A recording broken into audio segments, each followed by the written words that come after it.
Selamat datang di Kitab Mawas Diri, tempat kita menggali sejarah dan mengambil pelajaran dari masa lalu.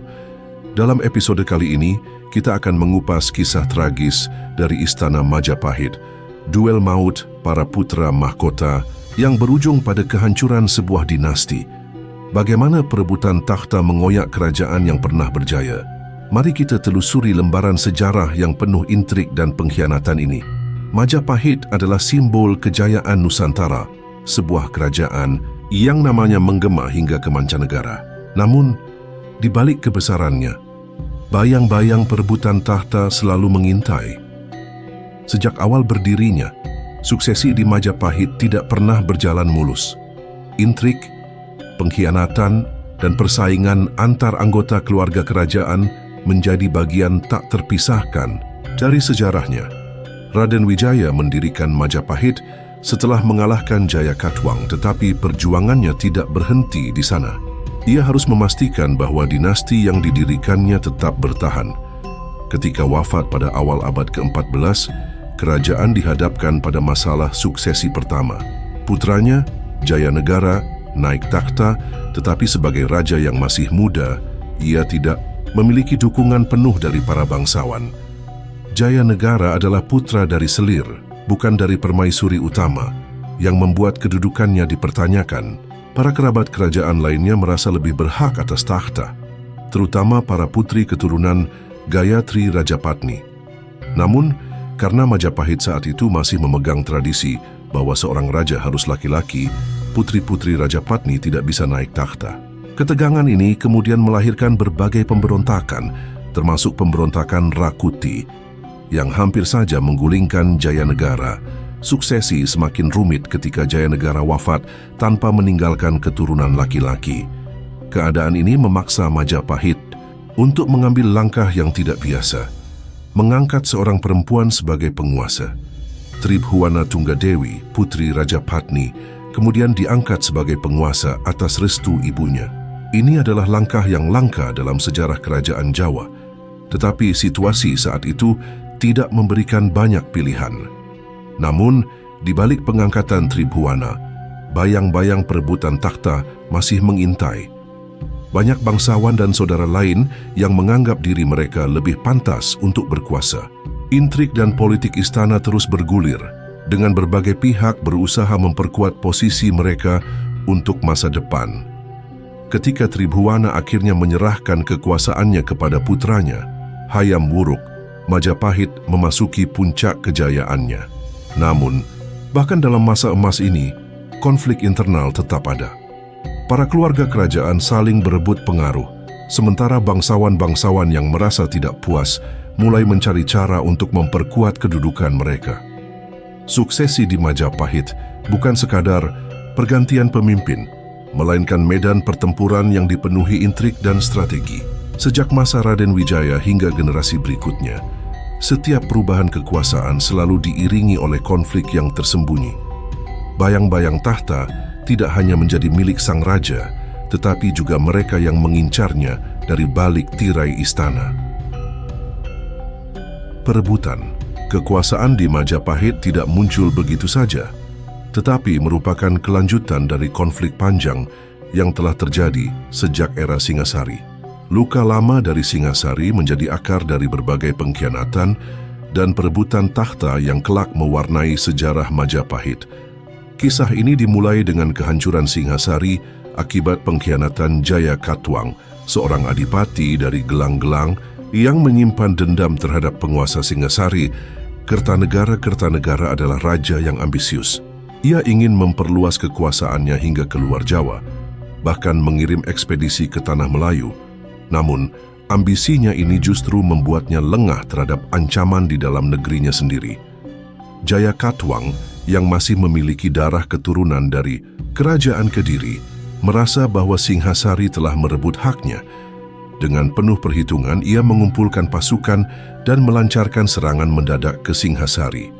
Dalam serangan itu, Kertanegara terbunuh dan Singhasari runtuh dalam sekejap. Namun dari kehancuran itu, Raden Wijaya, menantu Kertanegara, melihat celah untuk membangun kekuasaannya sendiri. Dengan cerdik, ia berpura-pura tunduk kepada Jayakatwang dan diberikan sebuah tanah di Tarik untuk membangun desa baru. Inilah langkah awal dari kebangkitan Majapahit. Raden Wijaya tidak tinggal diam. Dengan memanfaatkan kedekatannya dengan Jayakatwang, ia diam-diam membangun kekuatan. Keberuntungannya bertambah ketika pasukan Mongol yang dikirim oleh Kubilai Khan tiba di Jawa untuk menghukum Kertanegara. Raden Wijaya dengan cerdik memanfaatkan kehadiran pasukan Mongol ini untuk menggulingkan Jayakatwang. Dengan bantuan Mongol, pasukan Jayakatwang berhasil dihancurkan. Jayakatwang sendiri ditangkap dan akhirnya dihukum mati. Setelah kemenangan ini, Raden Wijaya berbalik melawan pasukan Mongol dan mengusir mereka dari tanah Jawa. Inilah langkah terakhir yang mengantarkan dirinya menjadi raja pertama, Majapahit. Dari kisah ini, terlihat bahwa perebutan takhta bukanlah hal yang baru di tanah Jawa. Singhasari runtuh bukan karena serangan dari luar, tetapi karena dendam lama yang berujung pada pengkhianatan. Majapahit pun lahir dari peristiwa yang sama, dari kepintaran Raden Wijaya dalam membaca situasi dan memanfaatkan konflik yang ada. Luka lama dari Singhasari tidak benar-benar sembuh. Tradisi perebutan takhta terus berlanjut di Majapahit. Seperti halnya Jayakatwang yang mengkhianati Kertanegara, generasi penerus Majapahit juga akan menghadapi ancaman dari dalam istana mereka sendiri. Apa yang terjadi pada Singhasari menjadi gambaran bahwa takhta bukan hanya soal kekuasaan, tetapi juga soal strategi dan kelangsungan hidup. Raden Wijaya berhasil menang dalam perebutan takhta ini, tetapi sejarah akan membuktikan bahwa Majapahit pun tidak akan selamanya aman dari bayang-bayang pengkhianatan. Jayanegara mewarisi takhta dari ayahnya Raden Wijaya, tetapi bukan kejayaan yang ia bawa, melainkan kekacauan.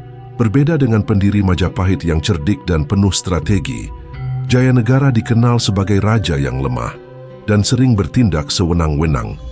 Ia bukan sosok yang disegani, melainkan ditakuti dan dibenci, bahkan oleh para bangsawan serta keluarganya sendiri. Salah satu faktor yang membuat kedudukannya rapuh adalah asal-usulnya. Jayanegara adalah putra dari salah satu selir Raden Wijaya, bukan dari permaisuri utama, yang membuat posisinya dipertanyakan. Selain itu, ia juga tidak memiliki kemampuan kepemimpinan yang kuat. Alih-alih memperkuat Majapahit, pemerintahannya justru dipenuhi dengan pemberontakan dan ketidakpuasan. Para bangsawan dan rakyat mulai menunjukkan perlawanan yang berpuncak pada sejumlah pemberontakan besar. Salah satu yang paling terkenal adalah pemberontakan Rakuti. Rakuti, seorang pejabat kerajaan, memanfaatkan ketidakpuasan yang meluas untuk menggulingkan Jayanegara. Ia mengumpulkan pengikutnya dan melancarkan serangan langsung ke istana, memaksa raja melarikan diri. Dalam situasi genting ini, muncul seorang tokoh yang kelak akan menjadi legenda, Gajah Mada. Gajah Mada yang saat itu masih bertugas sebagai bekal pasukan Bhayangkara, mengambil inisiatif untuk menyelamatkan raja. Ia membawa Jayanegara keluar dari istana dan menyembunyikannya di desa Badander. Sementara itu ia menyusun strategi untuk merebut kembali kendali atas kerajaan. Dengan kecerdikannya, Gajah Mada berhasil mengumpulkan pasukan yang masih setia dan menyerang balik Rakuti.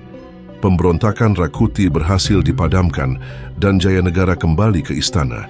Namun kemenangan ini bukan berarti pemerintahannya menjadi stabil. Justru, semakin banyak pihak yang mulai mempertanyakan kelayakan Jayanegara sebagai raja. Kecurigaan dan intrik dalam istana semakin meningkat, hingga akhirnya terjadi pengkhianatan yang paling tragis dalam sejarah Majapahit. Jayanegara dikenal memiliki sifat yang kejam dan sering bertindak semena-mena terhadap keluarga kerajaan, terutama terhadap saudara tirinya, Putri-putri Gayatri Rajapatni. Ketidakpuasan terhadapnya semakin memuncak, dan akhirnya sebuah konspirasi pun terjadi. Seorang tabib kerajaan bernama Tanca, yang sebelumnya dipercaya untuk merawat raja, justru menjadi eksekutor akhir dari Jayanegara. Dalam sebuah kesempatan, Tanca menikam sang raja, mengakhiri pemerintahannya yang penuh gejolak. Namun kisah ini tidak berhenti sampai di situ. Gajah Mada, yang sebelumnya menjadi penyelamat Jayanegara, segera bertindak cepat setelah insiden tersebut. Dengan tangan besinya, ia mengeksekusi Tanca di tempat. Peristiwa ini menjadi titik balik bagi Gajah Mada yang sejak saat itu semakin berpengaruh dalam pemerintahan Majapahit. Kematian Jayanegara membuka jalan bagi Tribhuwana Tunggadewi untuk naik takhta. Ini juga menandai awal dari perubahan besar dalam Majapahit, di mana peran Gajah Mada semakin dominan. Warisan Jayanegara bukanlah kejayaan, melainkan sejarah berdarah yang menunjukkan betapa rapuhnya kekuasaan tanpa kepemimpinan yang kuat. Intrik dan pengkhianatan di istana telah menjadi bagian dari takdir Majapahit, dan ini baru permulaan dari kisah panjang perebutan tahta kerajaan. Hayam Wuruk dikenal sebagai raja yang membawa Majapahit ke puncak kejayaan. Di bawah kepemimpinannya, wilayah Majapahit membentang luas, perdagangan berkembang pesat, dan kebudayaan mencapai titik emasnya. Namun, di balik kemegahan itu, istana Majapahit bukanlah tempat yang damai. Perebutan pengaruh antara keluarga kerajaan dan para bangsawan terus berlangsung, menciptakan persaingan rahasia yang sewaktu-waktu bisa meledak menjadi konflik terbuka. Salah satu sumber utama ketegangan adalah persoalan pewaris takhta. Hayam Wuruk sendiri naik takhta karena ibunya, Tribhuwana Tunggadewi, dipaksa turun oleh Gayatri Rajapatni, neneknya yang memiliki pengaruh besar. Sejak awal, suksesi di Majapahit selalu melibatkan permainan politik yang rumit. Tidak semua pihak menerima Hayam Wuruk dengan tangan terbuka, terutama dari kalangan bangsawan yang memiliki ambisi sendiri. Masalah semakin rumit ketika Hayam Wuruk harus memilih permaisuri. Awalnya, ia direncanakan menikahi Dyah Pitaloka dari Sunda, tetapi peristiwa tragis di Bubat menggagalkan pernikahan itu dan meninggalkan luka mendalam. Pernikahan politik yang seharusnya memperkuat Majapahit justru menjadi bencana. Kejadian ini tidak hanya memicu ketegangan dengan Sunda, tetapi juga memperlihatkan adanya perbedaan kepentingan dalam istana. Gajah Mada, yang dianggap bertanggung jawab atas peristiwa Bubat, mulai kehilangan kepercayaan dari beberapa pihak, termasuk Hayam Wuruk sendiri. Selain itu, dalam lingkungan keluarga kerajaan, persaingan antara pewaris sah dan keturunan selir terus menjadi ancaman terselubung.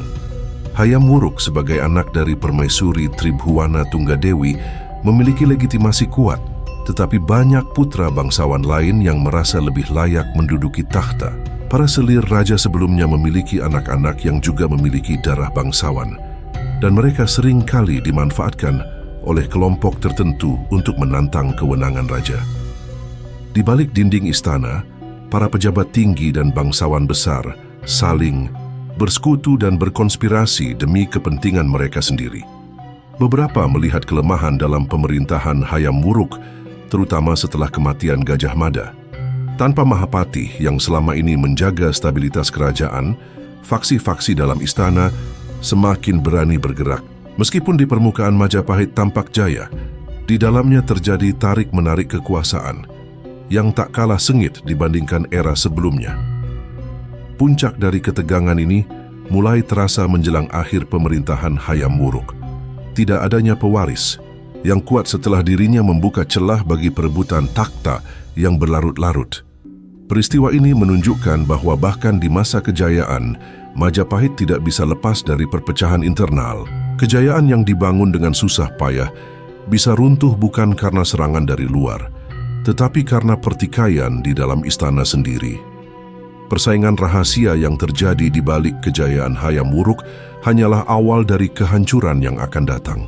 Majapahit mungkin terlihat kokoh, tetapi seperti Singhasari di masa lalu, ancaman terbesar tidak datang dari luar, melainkan dari dalam tubuh kerajaan sendiri. Kematian Gajah Mada menandai awal dari kemunduran Majapahit.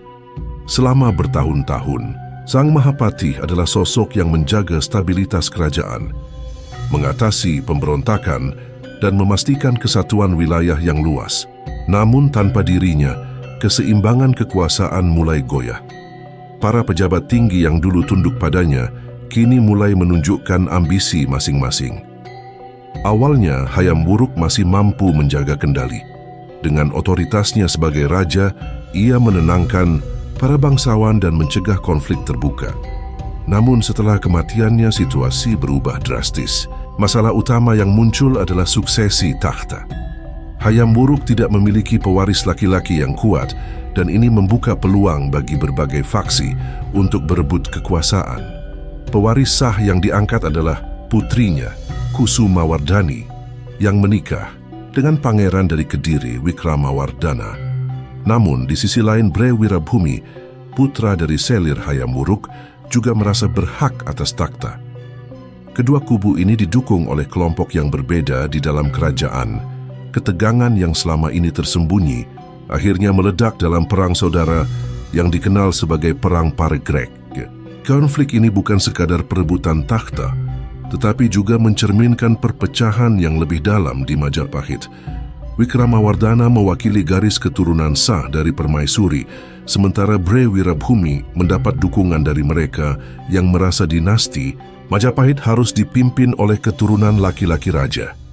Selama bertahun-tahun, perang ini menguras sumber daya kerajaan. Para pejabat tinggi terpecah belah, daerah-daerah vasal mulai menunjukkan ketidaksetiaan, dan perdagangan yang selama ini menjadi sumber kemakmuran Majapahit mulai terganggu. Perang ini berakhir dengan kemenangan Wikramawardhana, tetapi dampaknya sangat besar. Setelah kemenangan itu, Majapahit tidak pernah benar-benar pulih seperti sedia kala. Kekuasaan raja semakin lemah, sementara para bangsawan dan daerah-daerah mulai lebih mandiri. Perpecahan internal ini juga membuka celah bagi kerajaan-kerajaan lain di Nusantara untuk melepaskan diri dari pengaruh Majapahit. Wafatnya Gajah Mada adalah awal dari ketidakstabilan, tetapi kematian Hayam Wuruk mempercepat kehancuran Majapahit. Perang saudara ini membuktikan bahwa tanpa pemimpin kuat dan figur pemersatu, bahkan kerajaan sebesar Majapahit pun bisa terpecah oleh ambisi dan kepentingan masing-masing kelompok. Majapahit yang dulu begitu megah perlahan mulai kehilangan cahayanya, bukan karena serangan dari luar, tetapi karena pertikaian di dalam istana sendiri. Perpecahan yang dimulai sejak Perang Paregreg ternyata bukanlah akhir dari konflik internal. Majapahit, setelah era Wikramawardhana, kerajaan terus melemah akibat perebutan kekuasaan di dalam istana. Situasi ini mencapai puncaknya pada persaingan antara Bre Kertabumi dan Girindrawardhana, dua tokoh yang saling mengklaim hak atas takhta Majapahit. Bre Kertabumi merupakan keturunan dari garis utama kerajaan dan berkuasa di ibu kota Majapahit. Sementara itu, Girindrawardhana berasal dari Wangsa Kediri yang memiliki sejarah panjang sebagai bagian dari kerajaan. Ia mewakili kelompok yang tidak puas dengan kepemimpinan Bre Kertabumi, terutama karena raja ini semakin bergantung pada hubungan dengan Kesultanan Demak yang mulai bangkit. Ketegangan politik yang telah lama terjadi akhirnya meledak menjadi perang saudara. Girindrawardhana yang mendapatkan dukungan dari berbagai bangsawan dan pasukan di wilayah timur mulai melancarkan serangan terhadap pusat kekuasaan Bre Kertabumi. Pertempuran demi pertempuran terjadi dan kedudukan Majapahit semakin melemah akibat konflik ini. Dalam upaya mempertahankan tahtanya, Bre Kertabumi mencari dukungan dari luar. Hubungan Majapahit dengan Demak menjadi semakin erat, sesuatu yang tidak disukai oleh banyak kalangan di dalam kerajaan. Kesultanan Demak yang semakin kuat melihat situasi ini sebagai kesempatan untuk memperluas pengaruhnya. Pada akhirnya, Girindrawardhana berhasil merebut takhta Majapahit dengan menggulingkan Bre Kertabumi. Namun, kemenangan ini tidak membawa kejayaan bagi Majapahit. Justru sebaliknya, kerajaan ini semakin hancur akibat perang berkepanjangan. Infrastruktur pemerintahan melemah, perekonomian terguncang, dan banyak daerah mulai melepaskan diri. Kehancuran Majapahit semakin dipercepat ketika Kesultanan Demak ikut campur. Setelah Bre Kertabumi dikalahkan, Demak melihat bahwa Majapahit sudah tidak memiliki kekuatan lagi untuk mempertahankan diri. Dengan alasan membalas kekalahan Bre Kertabumi, pasukan Demak menyerang dan menghancurkan sisa-sisa kekuasaan Majapahit. Perang antara Bre Kertabumi dan Girindrawardhana bukan sekadar pertarungan dua penguasa. Ini adalah simbol dari perpecahan di dalam kerajaan yang semakin dalam. Intrik dan pengkhianatan di dalam istana, persekutuan dengan pihak luar, serta perebutan kepentingan di antara para bangsawan menjadi faktor utama kehancuran Majapahit. Akhir dari konflik ini menandai berakhirnya era kerajaan Hindu-Buddha terbesar di Nusantara. Majapahit yang dulu begitu megah akhirnya runtuh, bukan karena serangan musuh dari luar, tetapi karena perpecahan dan perang saudara yang terus terjadi di dalamnya. Perang saudara antara Bre Kertabhumi dan Girindrawardhana telah membuat Majapahit kehilangan kekuatannya. Setelah Girindrawardhana merebut takhta, kerajaan yang dulu megah ini tidak pernah kembali stabil.